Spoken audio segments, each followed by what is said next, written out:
Estamos en la página número 6. Y al final de la página 6 tomo en cuenta que ya le dimos quizá una lectura, a lo mejor de pasadita, pero creo que ya le dimos una lectura. En el último párrafo de la página 6 dice: Señor invita a todos los creyentes al ministerio.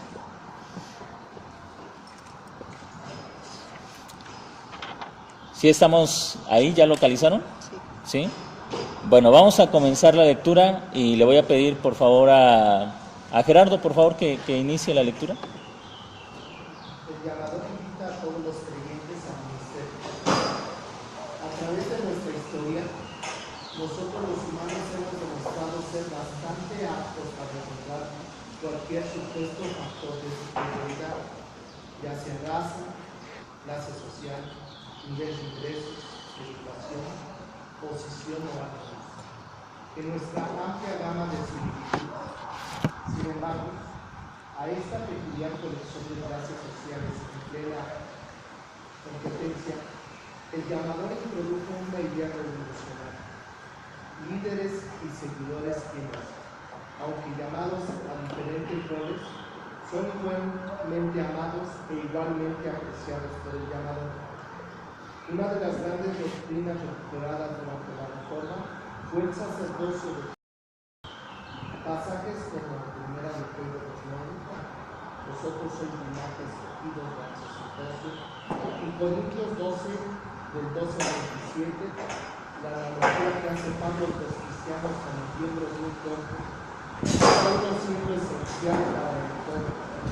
Rompen toda distinción, ya sea sagrada o secular, dado que todos los llamados al ministerio están igualmente cimentados en el llamado a Cristo.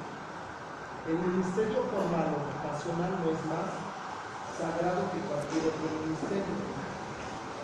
A.W. Tozer da en el blanco: no es lo que un hombre hace lo que determina si su trabajo es sagrado o secular, sino el por qué lo hace. Muy bien. Quiero que resalten esta parte, donde dice: dado que todos los llamados al ministerio están igualmente cimentados en el llamado a Cristo, el ministerio formal o vocacional no es más sagrado que cualquier otro ministerio.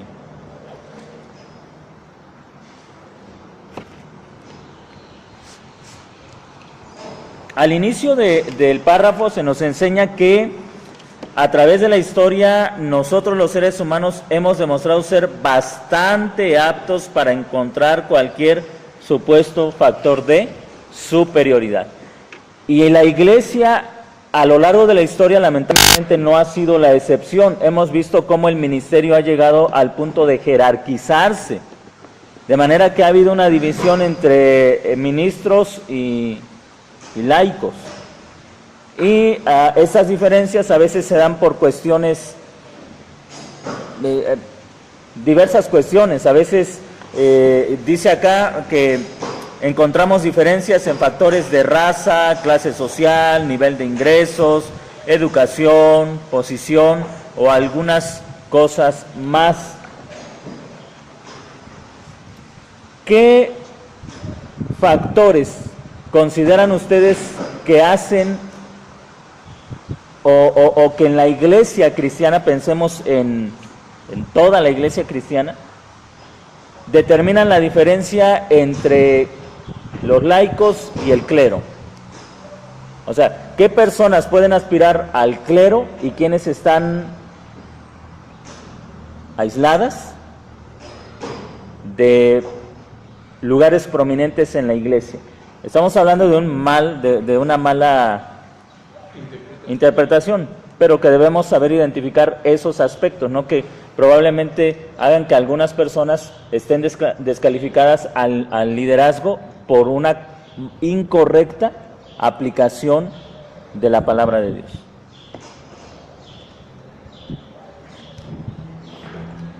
Bueno, todos tenemos la posibilidad, todos podemos escuchar el llamado y hacerlo.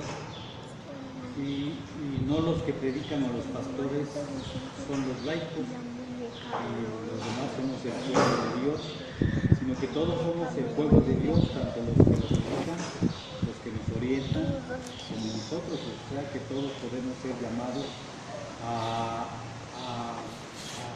dar el ministerio. Sí, así es. Hace unas semanas atrás estaba platicando con un pastor amigo mío y me decía que en una iglesia de un movimiento estaban buscando suplir a un pastor que había fallecido. Y entre los requisitos era que tuviera una carrera, que tuviera una profesión, que tuviera ciertos... Exactamente, para que pudiera aspirar al pastorado. Estos requisitos, bueno, en algunas organizaciones se van dando. La pregunta es, ¿son bíblicos? No, no lo son. Pero dice el escritor que nosotros tendemos a eso, ¿no? A escoger. ¿Se acuerdan, por ejemplo, Uri fue escogido para ser rey de Israel? En cierto sentido, una discriminación. Es alto, sido. Entonces, tiene facha de ser líder esta persona. Y muchas veces esa es la tendencia del ser humano. Decimos como que esta persona califica, ¿no? Tiene carisma, tiene perfil de líder. ¿Por qué? Porque, pues no sé, a lo mejor sucede en algunas ocasiones que a lo mejor vemos a una persona que entra de traje, de corbata, y decimos, este ha de ser pastor, ¿no? Solemos juzgar, ahora no estoy diciendo que eso sea malo, por favor, no me malentiendan, pero estoy diciendo que solemos juzgar solamente por la apariencia, lo aparente, ¿no es cierto? Así es, tiene cara de pastor. ¿Por qué? Porque hay muchas situaciones, a veces de raza, de posición social, preparación. Exactamente, que hacen que pensemos que algunas personas son o están mejor calificadas por lo que han recibido naturalmente, desde luego de parte de Dios, y no por un llamado específico al ministerio, ¿sí? Entonces, lo que el escritor nos está diciendo es que el llamado al ministerio, al servicio, es para todos, y que quienes son llamados al ministerio pastoral no tienen un llamado mucho más sagrado que el resto de los hermanos que ejercen un ministerio también dentro de la congregación. Pues no sé si quieran comentar algo, preguntar algo.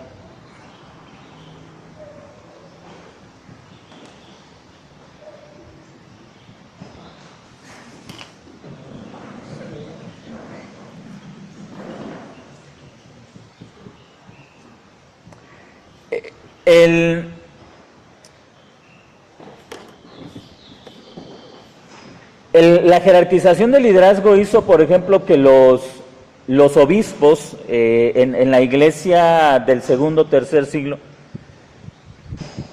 comenzaron a considerar que el ministerio de la palabra o de la predicación de la palabra era superior al ministerio del resto de los creyentes.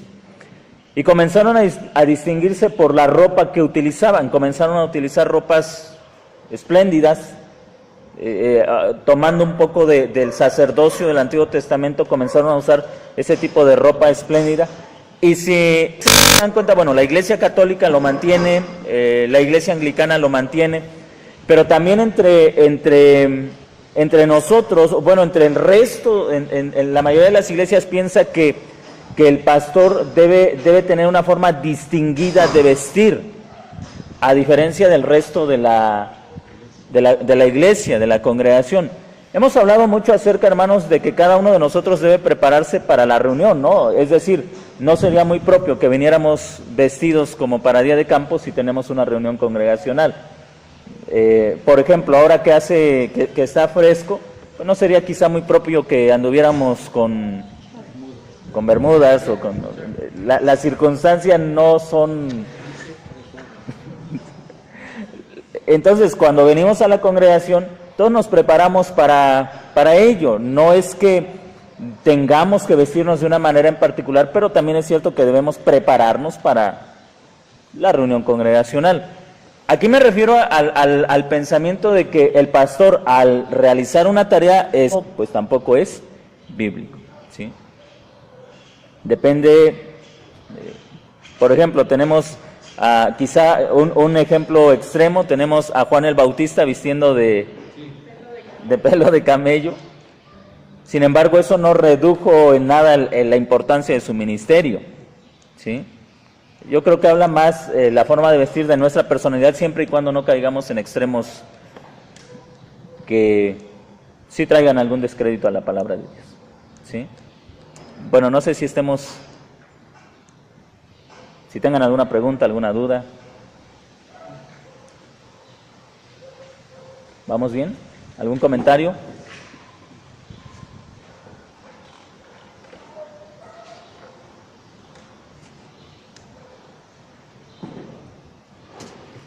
A la cita de Tozer yo le añadiría esto.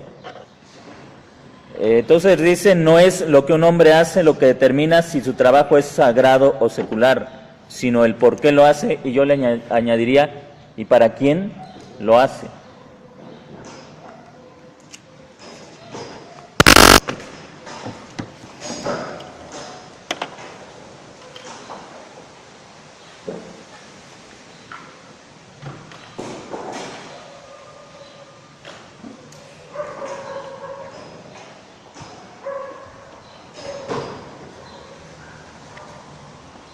¿Por qué Dios nos llama al ministerio? ¿Por qué creen que Dios nos llame a servirlo, a trabajar?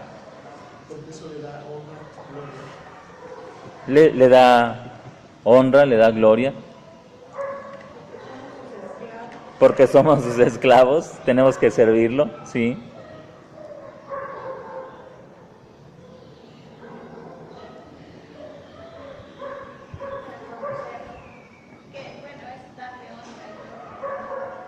Sí, al servirlo también conocemos su voluntad. Así es. En la siguiente página tenemos la respuesta. Dice, el llamador establece el ministerio en la iglesia local. Y vamos a descubrir cuál es la razón del por qué somos llamados al ministerio. Dice al inicio del párrafo, pero esta maravillosa visión de un ministerio multifacético será gravemente distorsionada si no se ubica en el contexto bíblico adecuado para el ministerio, la iglesia local. El llamador no llama a hombres a un ministerio en aislamiento. La necesidad para el ministerio existe porque existe un contexto para el ministerio, la iglesia. Si no existiera la iglesia, ¿para qué tener pastores, por ejemplo?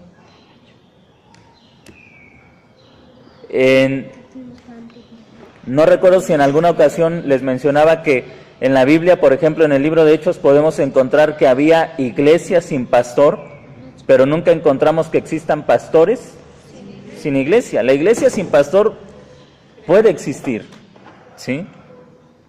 Pero un pastor sin iglesia es incongruente. El pastorado tiene solamente sentido cuando existe una iglesia a la cual pastorear, ¿sí? Entonces el ministerio, el llamado al ministerio se da porque hay un lugar donde servir, ¿sí? Cada servicio que nosotros realizamos debe tener sentido en el contexto de la iglesia local.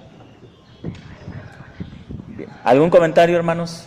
Estaba yo pensando en que Hechos Pedro estableció iglesias en diferentes lados. Sí, Pablo.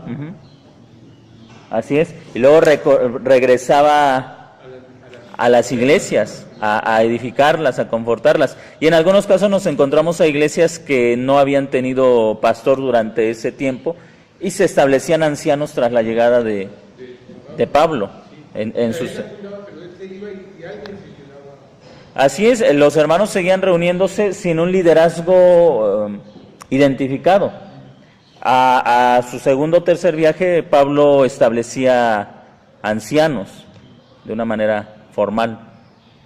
Así es. Por eso, hermanos, esto es bueno que lo entendamos, porque cuando comenzamos a ver el pastorado como una profesión, de repente tenemos pastores desempleados, ¿no? Pero el pastorado no es una profesión. Si no hay una iglesia a la que pastorear, no importa que tengamos el título ahí colgado en la pared de pastores, no existe un pastor sin iglesia. Entonces, por lo tanto, no puede haber pastores desempleados, ¿sí?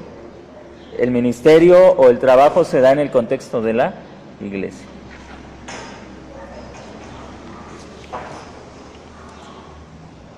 ¿Algo?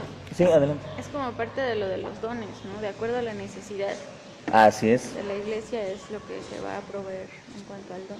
Exactamente. Cuando una iglesia comienza a surgir, ¿qué es lo que necesita? Pastores, ancianos. Entonces tiene que surgir, por la necesidad de una iglesia, tiene que surgir un pastorado. ¿Sí? Así es.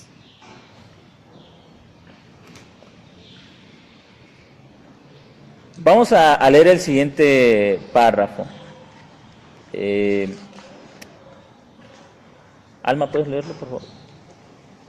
En la cultura. En la cultura individualista de la cristiandad occidental, particularmente, la institución de la iglesia está siendo reemplazada por la institución del creyente autónomo o independiente. Incluso está emergiendo una doctrina que ve al liderazgo cristiano como algo totalmente divorciado de la iglesia local. Cualquier noción de que el caminar cristiano puede ser reducido a Jesús y yo caminando solos ignora tanto la enseñanza explícita de la Escritura como la magnífica oleada de historia redentora. Dios estableció a la iglesia local muy cerca del corazón de todo lo que Él está haciendo por medio del Evangelio en el mundo. Considera estas palabras de ilustres hombres de Dios. El Dr. R.C. Sproul ha llamado a la iglesia la institución más importante en este planeta. Un siglo antes, Charles Spurgeon la llamó el lugar más querido sobre la tierra. John Stott advierte, más que nunca necesitamos captar la visión bíblica de la iglesia.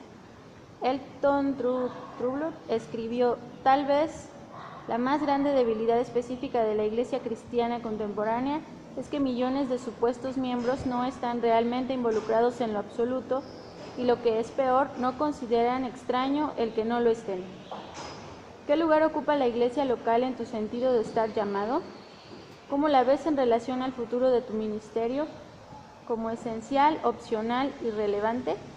¿Es una iglesia local para ti más que solo un lugar lógico al cual enviar tu currículum?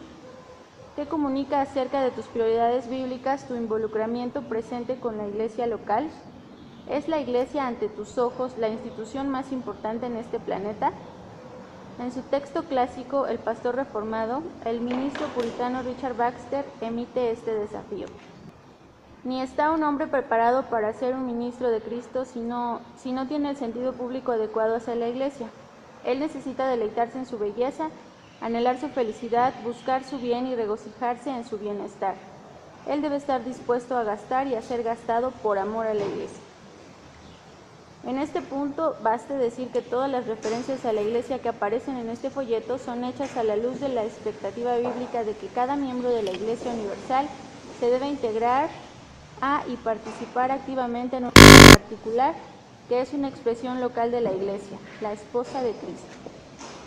Cuando una pasión por la iglesia es añadida a un fundamento sólido en el Evangelio, un entendimiento correcto del llamado al ministerio se empieza a formar.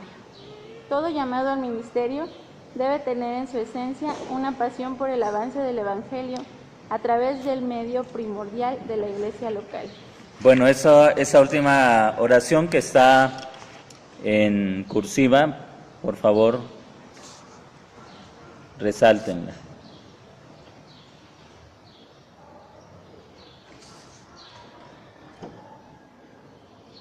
¿De qué nos habla este párrafo?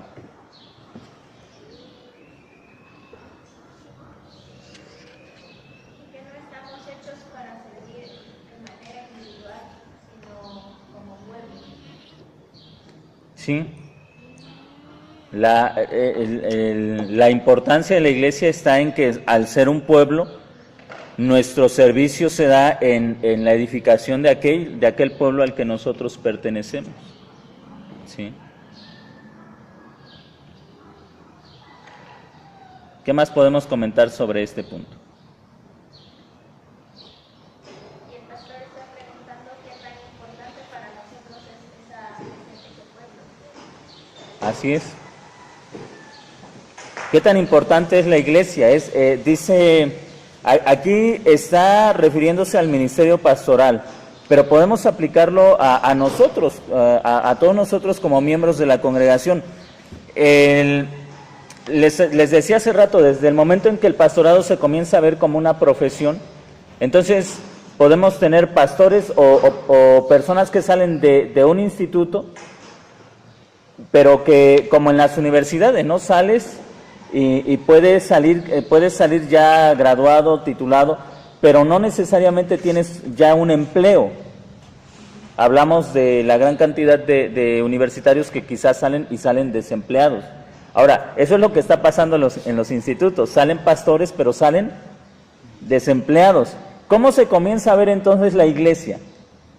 Bueno, como la empresa a la que mandas tu solicitud para ver si requieren tus servicios. ¿Sí? Esto es muy distinto a lo que estábamos hablando de lo que nos enseña la iglesia en el primer siglo, porque cuando una iglesia nacía, dentro de la misma congregación surgían sus ancianos. Los ancianos no venían de otro lado, no venían de otra parte, sino que surgían del seno de esa iglesia local. Estamos hablando entonces de una congregación que estaba involucrada en el trabajo de la iglesia y que cada uno estaba buscando la manera de servir dentro de esa comunidad local. ¿Sí? Ahora, nosotros como miembros de la iglesia, bueno, somos llamados a buscar de qué manera podemos contribuir en la edificación de la congregación. Por ejemplo, el trabajo que se va a comenzar a realizar el domingo con las hermanas es una manera de mantenerse involucrado en el trabajo de la congregación. Entonces, muchas veces cuando vemos solamente a la iglesia de manera individual, pues la iglesia es el lugar a donde voy los domingos, pero no oro por ella en la semana, por ejemplo. No pienso en su crecimiento, no la veo como parte de mi vida cotidiana, de mi diario vivir. No pienso en sus necesidades, no pienso en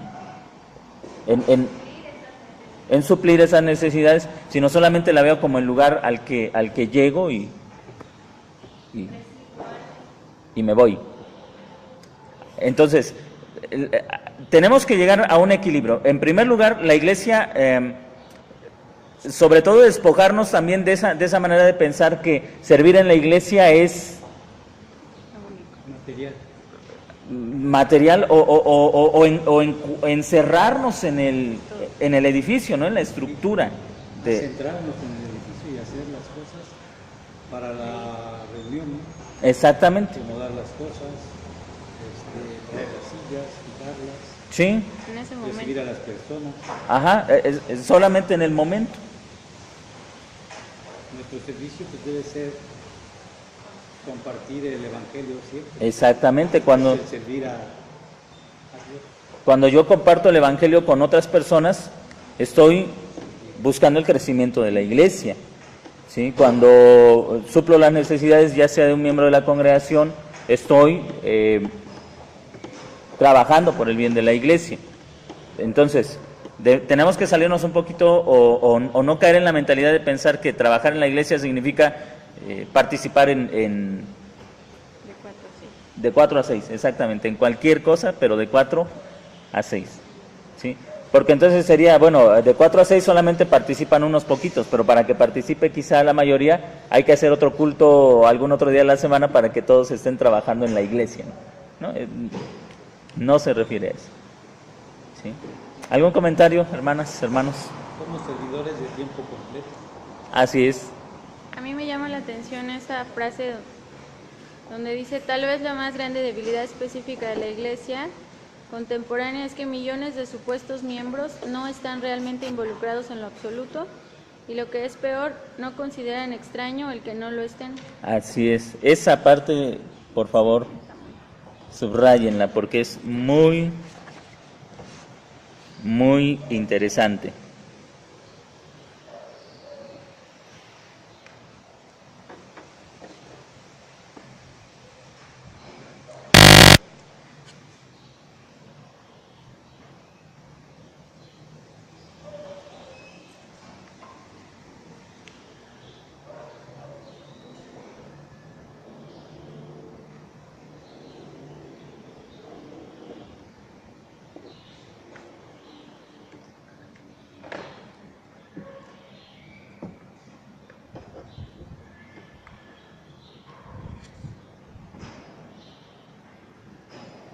También hay que destacar lo que dice Richard Baxter, o lo que escribió Richard Baxter en su libro El Pastor Reformado.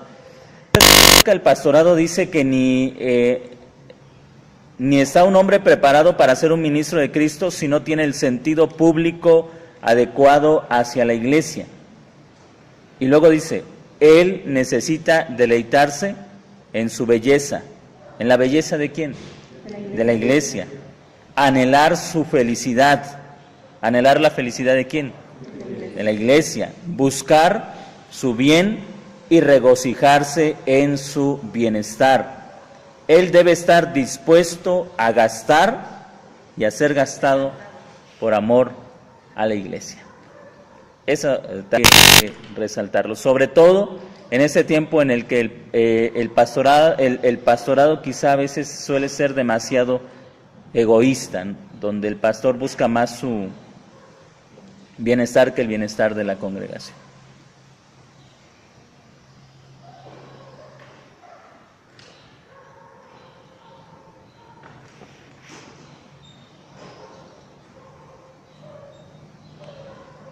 Esta razón de que no hemos entendido a lo largo del tiempo como creyentes que debemos ser cristianos de tiempo completo, buscar todos los días al Señor, ¿no? Si hay estudios, pues aprovecharlos. Por eso es que en muchos lugares, en lugar de un servicio dominical, hacen dos. No digo, hay lugares donde hacen dos porque son mucha gente, ¿no? Sí. No me refiero a eso, sino que hacen uno el domingo y otro entre semana, para que la gente esté en la palabra. Porque fuera de ese tiempo, no se hace nada. No buscamos al Señor, ¿no? Porque nos ha faltado ese entendimiento, que debemos estar las 24 horas en el Señor. Sí.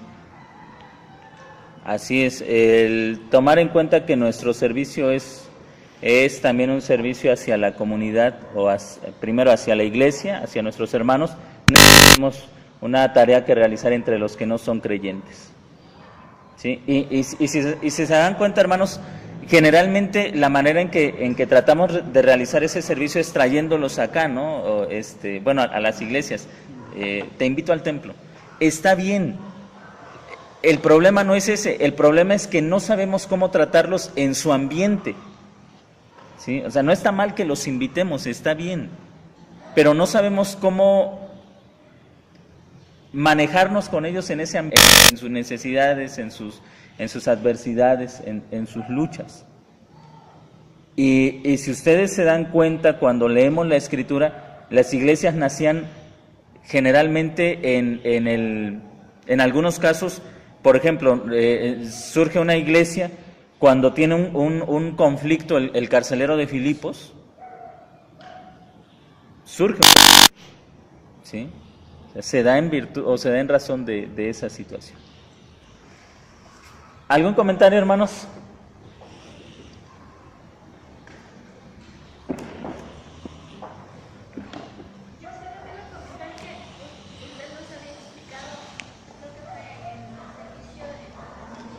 Sí. que nuestra como primera iglesia es en la familia. Ujú. Y lo que se ve ahí en la familia se refleja en la iglesia y no debería ser diferente. Ajá. Y creo que debería ser igual en las demás esferas de la vida de una persona.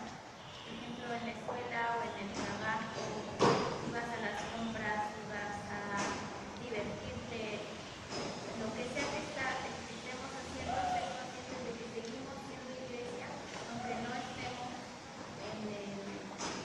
En el lugar. o aunque no estemos reunidos todos. Estaba yo pensando, bueno, si salgo a trabajar, como en mi ambiente, aunque no estoy reunida con mis demás hermanos y estoy rodeada de personas que no son creyentes, ¿cómo puedo ahí seguir siendo iglesia Sí. y ejercer mi derecho y mi responsabilidad de ser iglesia? Pero siento, no sé, tal vez no todos sintieron eso, pero creo que yo necesité como más madurez en la palabra para entender eso. Porque al principio, cuando no tenía mucho entendimiento de la palabra de Dios, era difícil. ¿Cómo? O sea, sí escuché en la iglesia muchas veces, debes compartirle a los de tu trabajo, a los de tu escuela. Pero yo decía, ¿pero cómo voy a hacer eso? No. Tenía que razonarlo mucho o trabajar mucho en eso. Creo que con la madurez en la palabra de Dios ya no es así, sino ya es algo que eres, es algo natural, es algo que surge de ti naturalmente. Exactamente. La vida de la iglesia debe ser una vida natural. Que desde luego vamos aprendiendo en la relación entre nosotros como creyentes, pero se va haciendo parte de nuestra vida, parte de lo cotidiano. Vivimos como creyentes donde quiera que estemos, que nos encontremos. Así debemos vivir como creyentes. Vamos al siguiente párrafo. El llamador establece líderes dentro de este sacerdocio de creyentes. Hermano Luis, ¿puede leernos, por favor, el párrafo que tenemos a continuación? Una sabiduría que desafía a nuestro análisis. Dios ha elegido dirigir su iglesia por medio de hombres limitados y falibles. El plan de redención de Dios, empezando en el Antiguo Testamento, siempre ha incluido levantar líderes para su pueblo. Desde los 12 apóstoles hasta el pastor de la iglesia que se encuentra acá de abajo, los hijos de Dios siempre han funcionado bajo los liderazgos delegados de hombres llamados. Un entendido de la iglesia que no incluya que esta es dirigida por hombres llamados a esa tarea es ajeno a la Escritura. Podemos estar agradecidos de que el llamador no ha dejado en manos de la iglesia el determinar cómo deben funcionar o ser seleccionados los líderes de la iglesia. Desde los ejemplos que aparecen en el Antiguo Testamento, pasando por la experiencia de la iglesia apostólica, hasta llegar a las explícitas enseñanzas sobre el liderazgo de la iglesia que aparecen en las epístolas pastorales, la Biblia es muy clara en cuanto a los estándares de Dios para el ministerio de liderazgo. Sin pretender simplificar de más, hay dos grandes estilos de verdad, tejidos a través de la tela de enseñanzas que aparecen en el Nuevo Testamento acerca del liderazgo. Muy bien. Lo que sigue es la explicación de este punto. Pero antes de seguir adelante, subrayemos por favor esta frase. Podemos estar agradecidos de que el llamador, no ha dejado en manos de la iglesia el determinar cómo debe funcionar o ser seleccionados los líderes de la iglesia.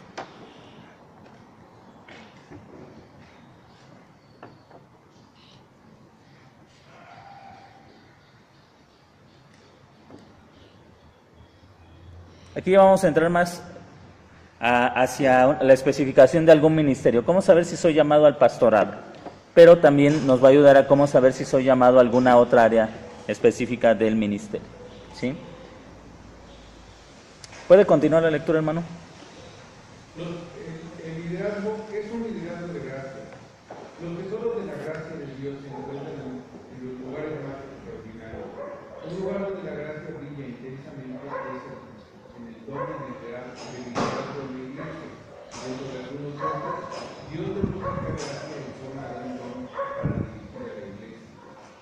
Pero teniendo dones que requieren tener la gracia que nos ha sido dada, usemos, si es de profecía, en proporción a la fe, si el de servicio en el servicio, o el que enseña en la enseñanza, el que exhorta en la exhortación, el que da con liberalidad, el que dirige con diligencia, el que muestra misericordia con alegría.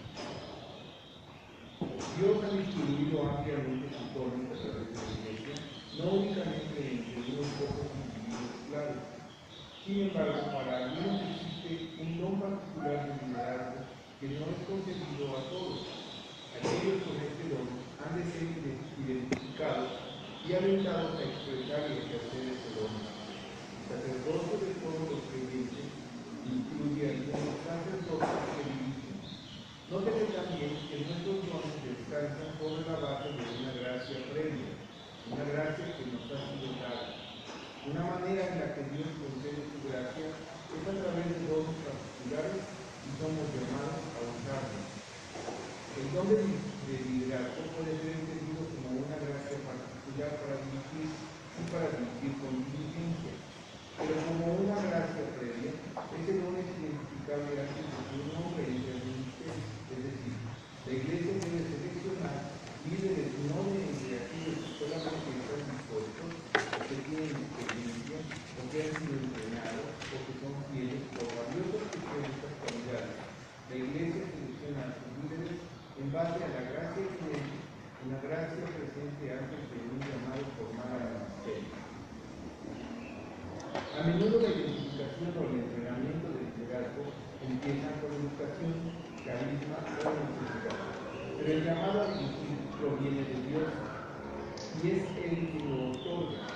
Mientras que nosotros somos llamados a participar en su identificación y desarrollo, no nos corresponde fabricarlo o imponerlo.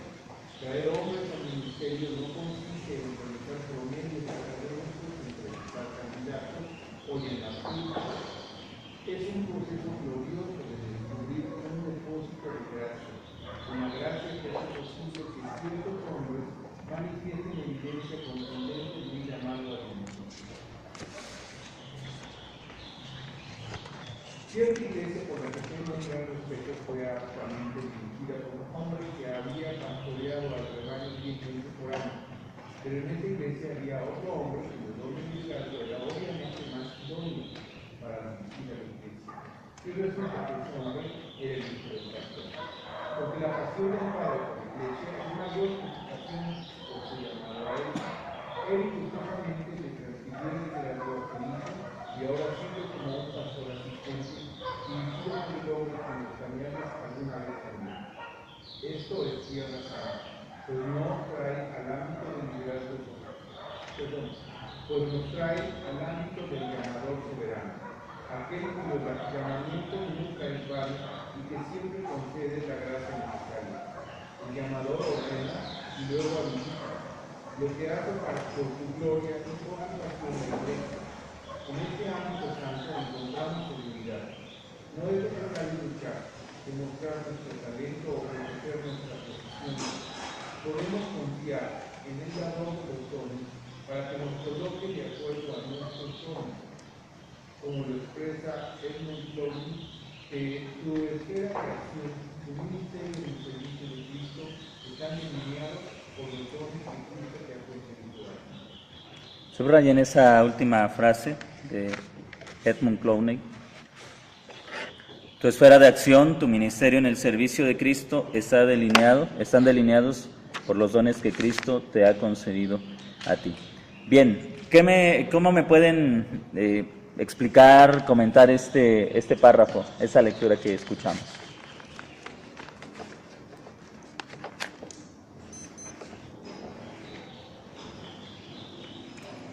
Pues escuchamos mucho, pero a mí me llamó la atención esta que dice que la iglesia selecciona a sus líderes en base a la gracia evidente. Es una gracia presente antes de un llamado formal al ministerio. Cuando dice la iglesia selecciona, ¿qué quiere decir? No estoy segura.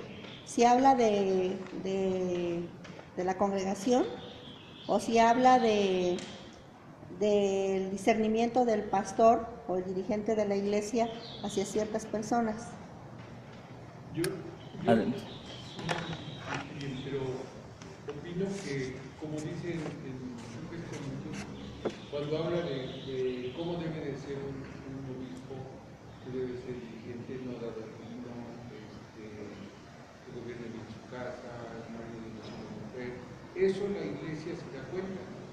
Así es. Entonces, basado en la palabra de Dios, la iglesia puede decir, esta persona puede estar basado en eso, no sé si así esté bien. Exactamente. Lo que hace la iglesia no es dar ministerio, reconoce el ministerio que el Señor ya ha dado, ¿sí? La iglesia no da una función, sino que la iglesia tiene la responsabilidad de reconocer entre los miembros de su iglesia aquellos que han sido dotados para el ministerio. Esto involucra también al pastor.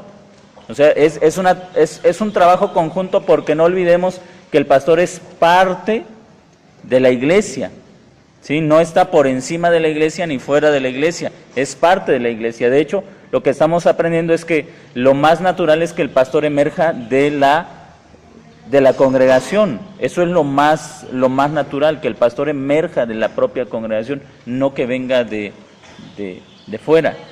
Así es.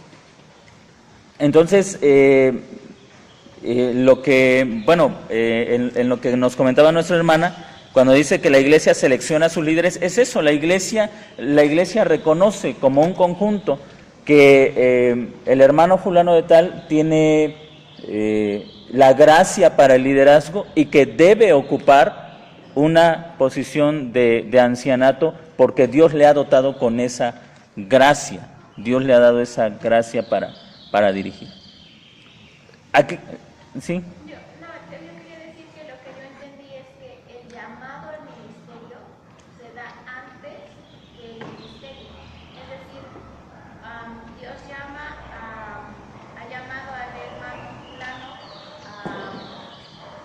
a dirigir. ¿Sí? Mucho antes de que la iglesia lo esté seleccionando para dirigir. Así es. No vamos a decir, bueno, hermano Sutano, lo nominamos a usted y ahora que el Señor le dé la gracia. Que el Señor lo respalde, ¿no? Sí, que el Señor lo respalde porque ya tiramos los dados o ya pusimos su nombre en unos papelitos. Pues ahora usted ore para que el Señor le ayude porque ya ganó la selección.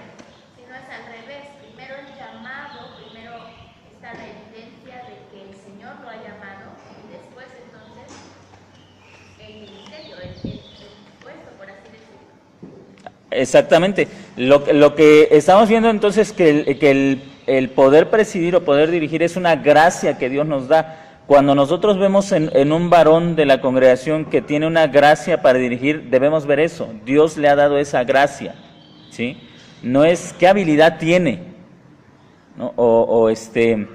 En qué colegio se educó para tener esa habilidad. No, es una gracia lo que el Señor da. ¿Qué hace la iglesia? Solamente lo reconoce. Debe reconocer esa gracia, ¿sí? Más adelante vamos a ver que primero debe existir el don para presidir, ¿sí? Ahora, cuando nosotros como miembros de la congregación ejercemos una función en la iglesia, ¿qué es lo que estamos viendo? ¿Qué es lo que los hermanos están viendo en nosotros?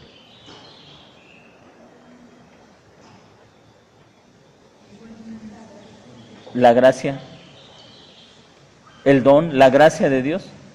Debe ser evidente la gracia de Dios. Recuerden que el llamado al servir en la iglesia tiene que ver con lo que Dios te ha dado como un don para servir a la iglesia. Una capacidad que Dios te ha dado. Es por ejemplo como Pablo, ¿no, pastor? Sí. Era perseguidor de la iglesia hasta que recibió el don de Dios. Así es. Para cuidar de esa iglesia que antes persiguió. Así es. Sí, debe ser evidente el don, la gracia, ya sea misericordia, ya sea, el escritor menciona algunos dones, el de servicio, el de la enseñanza, el de la exhortación, el de la liberalidad, el que dirige, el que hace misericordia. Estos son algunos dones que pueden ser descubiertos o que deben ser descubiertos en nosotros como miembros de la congregación y que deben operar en la congregación. ¿Sí?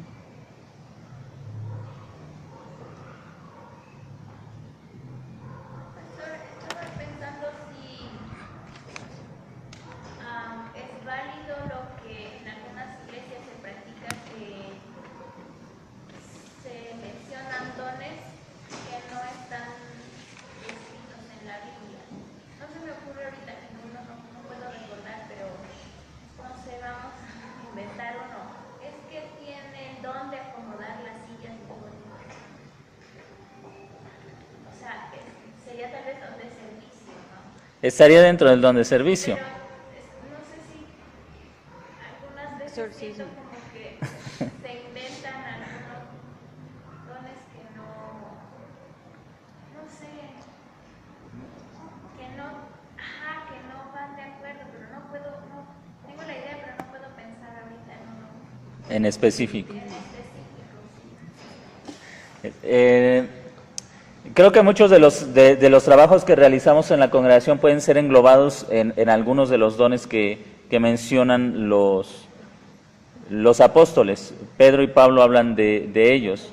El don de servicio puede verse en acomodar sillas, en algún tipo de trabajo, exactamente. Así es. Entonces, quizá no haya mucha necesidad de... Pero también ahí está la motivación, ¿no? Porque, por ejemplo, como se aprende a hacer secularmente, haces algo para recibir algo. Tal vez también dentro de la iglesia, si la motivación pues no es sincera, específicamente, obviamente, o sea, no es un don, que sirvas porque quieres reconocimiento o no sé, algo así, ese no es un don, pero eso también la iglesia lo nota, ¿no? También lo disciernes, ¿no? Sí, debemos descubrir cuando alguno está actuando con un egoísmo, con orgullo. Ahora, un don puede también ser distorsionado por nuestro propio pecado. O sea, es posible que hayamos recibido un don y que con el paso del tiempo lo estemos usando egoístamente para quitarlo, para robarle la gloria a Dios. Sí. Pero decía usted, pastor, que es importante ver eso, que sea la gracia de Dios. Sí, debe ser evidente que no es nuestra capacidad. Así es. Al inicio el escritor hablaba de que el liderazgo está formado por hombres comunes y falibles. Lo que hace que sea posible dirigir a una iglesia es la gracia de Dios, no la habilidad humana. ¿Sí? Así es. Ahora, Pablo dice, si alguno anhela obispado, así es. Esa es otra característica. Desear, anhelar. ¿Sí? Creo que eso también es un don, que la persona esté deseando, desde luego por los motivos correctos, que esté deseando dirigir a la iglesia. Es decir, que puede decir, creo que el Señor me ha capacitado para contribuir a la edificación de la iglesia. No que esté pensando, ay, a mí me gustaría predicar para que los hermanos me vieran y para que, no para eso, sino porque creemos que Dios nos ha dado algo que puede contribuir al beneficiar a la congregación, ¿sí? Entonces, esto también es importante porque a veces pecamos de una falsa humildad, ¿no? De decir, no, pues yo creo que a mí Dios no me ha dado nada, y a lo mejor sabemos que sí, pero no lo reconocemos o no lo queremos reconocer. Entonces, yo creo que el llamado es un llamado personal, pero que es evidente para la congregación, ¿sí? Exactamente. La iglesia sabe que Dios le ha dado a alguien. Ahora, entre paréntesis, creo que más adelante viene, pero también debemos notar que el llamado al pastorado excluye a las mujeres, ¿sí? no lo dice, aquí no lo está tocando porque se sobreentiende que esto ya es sabido, exactamente. Pero nosotros lo creemos porque la Escritura así lo enseña, que el llamado al pastorado excluye a las mujeres, ¿sí? Y bueno, ya en alguna ocasión lo explicamos, esto no es cuestión de machismo ni de que es que las mujeres no saben, no pueden, no, es cuestión de diseño. Dios diseñó a la iglesia para ser pastoreada por varones, ¿sí? ¿Algún comentario, hermanos? ¿Alguna pregunta? ¿Algún aplauso? ¿Aplausos? Nadie lo siguió.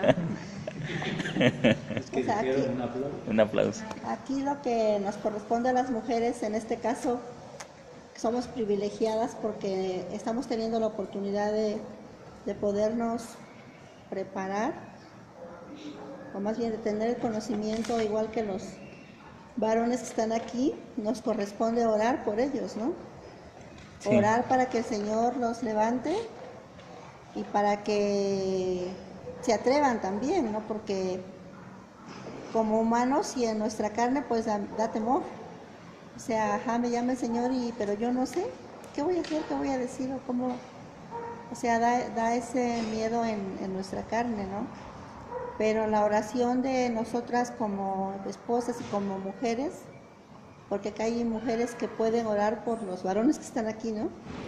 Que podemos orar juntas y pedirle al Señor que, pues que les dé que tengan ellos ese llamado y que su carne se atreva, ¿no? A hacerlo. Porque usted ha hecho el llamado varias veces y no dudo que estén los hombres preparados, que tengan cierta preparación, pero pues sí da temor. Bueno, a mí me daría. Ahí tenemos a Timoteo. Pablo le dice que avive el don que le ha sido dado. Algunos pasajes nos sugieren que Timoteo era un hombre tímido para ejercer el ministerio que el Señor le había dado. Entonces él tuvo alguna lucha por realmente ejercer con libertad ese llamado. A quien no se sienta abrumado, que se esté equivocando de llamado, ¿no? Sí, yo creo que el llamado al pastorado es atemorizante. Lo digo por experiencia propia, es atemorizante. Y cualquiera que dice, yo para esto nací, es porque no ha entendido lo que es el llamado. Así es. Entonces, siempre vamos a estar luchando con el temor. Tenemos a Moisés cuando el Señor lo llamó. ¿Qué les voy a decir? ¿Sí? Si tartamudeaba, pues ahí se quedaba mudo, ¿no? Sí, A la hora de tener que hablar. así es. Así es. Están animándolos, están desanimando. Estamos ¿De qué se trata? animándolos. Pastor, y ¿cómo se malinterpreta? Porque a veces oímos que no, es que Moisés no confiaba en Dios, Moisés no tenía fe en sí mismo, cosas así que pues, en realidad era ese temor del que está hablando, ¿no? Ese sentirse más pequeño que el llamado, pero que también es necesario para darle la gloria a Dios, para saber que no es por ti, no te llamé porque tú estés capacitado para eso, sino porque te voy a capacitar o te he capacitado para el llamado que te estoy haciendo. Si el Señor hubiera llamado a Moisés 40 años antes, Moisés habría dicho, yo, así es. Creo que pensaste en el hombre correcto, le habría dicho al Señor. 40, Estabas tardando. sí, 40 años antes Moisés era el hombre idóneo para la misión, desde el punto de vista humano. A sus propios ojos él era idóneo. 40 años después era idóneo desde el punto de vista divino. Entonces, hermanos, creo que incluso el llamado lleva un proceso donde nuestras fortalezas son eliminadas. El Señor quita toda dependencia en nosotros mismos, toda confianza en nosotros mismos y nos lleva al punto en el que debemos entender que esto no se trata de nuestra capacidad, se trata de la obra sobrenatural de Dios. Y que si nos ha llamado no es por lo capaces que seamos, sino por lo capaz que es Él, ¿sí? Por lo capaz que es Él. ¿Sí? Así que, si el Señor dijera ¿a quién enviaré?, probablemente alguno de nosotros pueda responder: heme aquí, yo iré. Envíalas a las hermanas, Señor. Bueno, no sé si quieran comentar algo, hermanos, hermano Rafa, hermano Luis, Gerardo. Sí, yo sí quiero comentar algo. Esta parte antes que me quedó, que todo llamado al ministerio debe tener en su esencia una pasión Sí. por el avance del Evangelio. Yo creo que es la clave de todo. O sea, que debemos de tener en verdad la pasión por el Evangelio y el avance del medio primordial de la iglesia local. Esa es la parte de la que debemos de tener esto, una pasión por el Evangelio. Y ahí es donde pues Dios da los dones a las personas y es como se va dando cuenta la misma iglesia qué dones tiene cada quien, ¿no? Pero sí es esencial siempre que tengamos esa pasión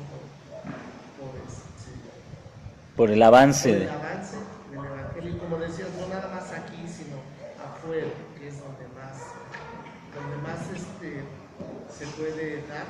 Porque, como decías, los que estamos aquí, que venimos a la iglesia, bueno, ya conocemos de la palabra de Dios, del Evangelio.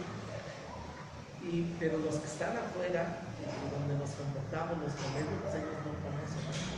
Y a veces, a mí siempre algo bien particular, la verdad, siempre he dicho, que es el saludarnos.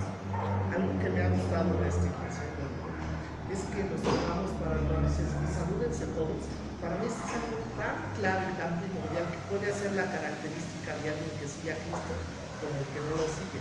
Claro, hay gente muy mala que es muy educada y todo, pero casi lo primordial de alguien que no le da pena saludar. Porque luego es que a mí no me da pena. Y en realidad eso es algo tan primordial, saludar. Yo luego siempre saludo en la calle. Pero no me contesta mi hija o mi esposa. Pero siempre es algo que a mí se me hace como, y a veces se me hace algo ilógico que alguien que conoce la palabra y todo, y lo saludas y como que no te conoce, ¿no? Y a mí eso es algo bien primordial. A mí me ha gustado mucho eso de la idea de, digo aquí los tres, de que nos saludemos, ¿no? Hola, ¿cómo estás? ¿No? Ese tipo de saludo cambia todo en el contexto de cómo vamos a entender, cómo vas a compartir la palabra y nos hace como lo que debemos ser una familia. Sí. Y eso es algo que a mí me gusta mucho, lo expreso. Y eso hace que vaya creciendo la pasión por el Evangelio entre los mismos hermanos, no el amor, porque eso es lo que nos hace, ¿no? Como decía, sin amor todo lo demás pues, no tiene cabida, ¿no? Lo que dice. Y entonces es algo que me gusta y que yo creo que eso lo hemos encontrado mi familia y yo aquí en la iglesia, por eso nos salimos. Y qué bueno, ¿no? Que así vayamos haciendo y que la pasión por ese evangelio vaya haciendo cada vez más. Cuando nosotros llegamos eran poquitos. Ahora no digo que seamos muchos, pero ya somos más, ¿no? Y la gente se va dando cuenta del comportamiento y algo que me pasa, de verdad, es que siempre como llevo y saludo y todo, como que lo ven a uno luego raro, ¿no? Lo digo por experiencia. Y ya después de que lo vuelven uno a ver, dice, oiga, usted no es cristiano. Me han preguntado muchas veces. Y digo, ¿por qué? Dice, es que usted es muy diferente, o sea, usted saluda, es usted amable, digo, sí me conozco. Ah, sí, ya lo decía. Porque digo, a veces es una característica de nosotros. Sí. Nos hacemos que sí. Pero luego, y ni gracias damos, ¿no? Y es algo característico de sí, y que Dios nos siga dando todo, que podamos hacer así. que eso, de verdad, ven, pues este es diferente, ¿no? O sea, ¿qué mosca le quitó? Pero así dice, ¿verdad? Sí, eso es algo que vuelvo a repetir, a mí me gusta de la iglesia que nos amemos, ¿verdad? Y que eso haga que siga fluyendo también más haciendo el evangelio, que expresemos a Cristo en nuestras vidas, como hace ratito que decían, vean que cómo podía ella al principio, ¿no? Y a veces evangelizamos más con nuestros hechos que con lo que decimos. Esa es la parte más con nuestra actitud que con lo que le hablemos, ¿no? Porque Sí. yo puedo hablar de esto y al ratito me ven que hago algo diferente a lo que digo, ¿no? Y entonces evangelizamos más con nuestros hechos que con lo que decimos. Así es. Y eso da por pasión por el evangelio, ¿no? Esa parte de para que a través de la iglesia, ¿no? Eso es lo que quería comentar. Sí, gracias Gerardo. Es algo que debe ir siempre amalgamado en nuestra vida. Lo que nosotros hablamos debe estar reflejado con lo que nosotros vivimos, y esa es la parte más difícil. Sí, Sí, pero perdón. sí, adelante, hermano. Debemos dar ahora en la iglesia, pues todo hacerlo con pasión, ¿no? Dar todo con pasión, hacerlo todo con pasión. Venimos a la iglesia a dar todo lo que tenemos, todo lo que somos. Así es. Sí venimos a recibir la palabra de Dios, pero venimos a dar toda nuestra vida con pasión en unión de nuestros hermanos, o sea, a la iglesia. Venimos Sí. a servirla con pasión y no a pedirles, sino a darles lo que somos, lo Así que es. podemos en todos los aspectos, ¿no? Material y todo. Sí. Aplausos, aplausos.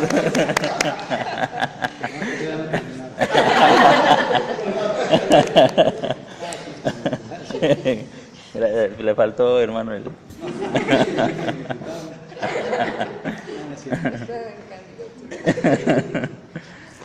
Así es, hermanos. Entonces, algo por lo que la iglesia ha estado orando desde que el Señor la comenzó a formar es porque la iglesia, conforme vaya creciendo, se vayan levantando dentro de la iglesia hombres con ese llamado al ministerio del ancianato, ¿sí? Debemos tener la certeza de que si Dios llama, Dios dota también, Dios capacita, ¿sí? Dios capacita. Las funciones van a ser diferentes, van a ser distintas, incluso en la predicación, no todos, aún teniendo el mismo llamado, no todos predicamos igual, no todos enseñamos igual, pero eso no significa que uno tenga más llamado que otro, no, Dios capacita de manera diferente. Si ustedes se dan cuenta, incluso uno de los problemas en la iglesia de Corinto es que no supo valorar la diferencia entre ellos. Al inicio, en el capítulo 3, tenemos ese problema de que unos decían, yo soy de Pablo, yo soy de Apolo, yo soy de Cefas, y siempre he dicho, los más abusados decían, yo soy de Cristo, ¿no? A los buenos. Sí. No supieron apreciar las diferencias en el pueblo, en la iglesia del Señor. Y esas diferencias se mostraban incluso en los estilos de liderazgo, de enseñanza, de predicación. Sin embargo, la diferencia en los propios estilos de liderazgo habla de un Dios que es tan grande como para encasillarlo en un solo perfil, ¿sí? En un solo estilo, ¿sí? Tenemos entonces también que ver esa variedad, ¿no? Incluso a lo mejor entre los pastores destacados actualmente hay pastores que son, algunos se sienten más identificados con algunos, otros con otros, y no es porque la doctrina sea diferente, simplemente la manera en que presentan la doctrina es diferente, pero el contenido es el mismo. Estoy hablando de los buenos, ¿no? Sí. Sí, no de los otros. Por ejemplo, personalmente uno de los pastores que me llegó a marcar en su manera de predicar fue el pastor John Stott, un hombre que admiré, he leído sus libros, he escuchado sus predicaciones. No sé si algunos de ustedes lo conozcan, ya en muchos de sus videos pues ya es un hombre anciano, tendrá como 3, 4 años que falleció, no recuerdo exactamente.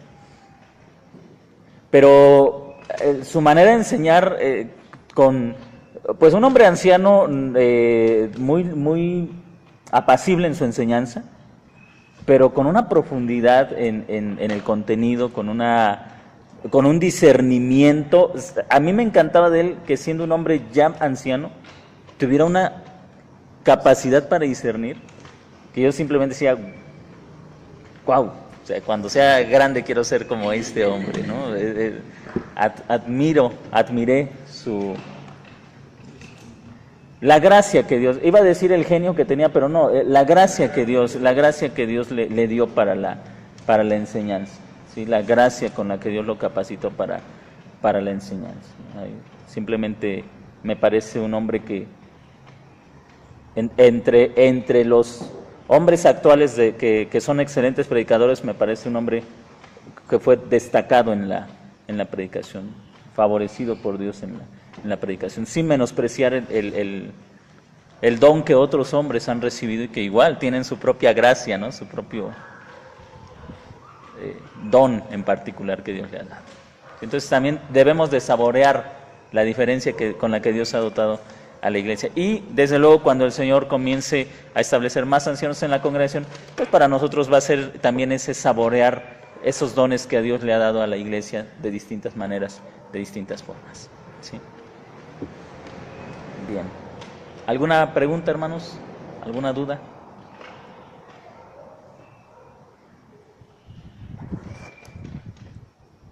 Pues, ¿algún comentario, hermanos? ¿No? ¿Todo bien? Bueno, pues vamos a concluir.